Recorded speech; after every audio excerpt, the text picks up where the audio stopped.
قال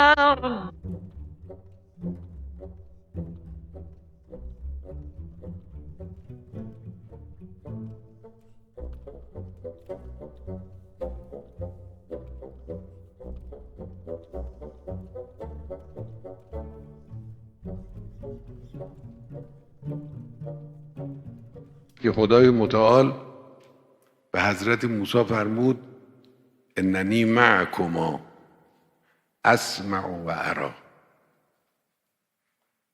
نترسید، نترسید، واهمه نکنید، دچار اشتباه در محاسبه نشید. خدا با شماست. فرمود اننی معکما. 2 نفر انسان غیر مسلح در مقابل جمعیت عظیم نیروی فرعونی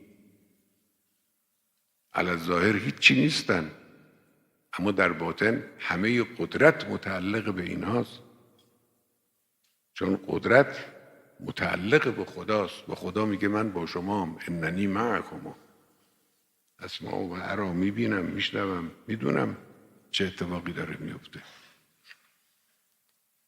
مسئله ما اینه، اونی که باور نداره نگاه کنه به این 40 سال.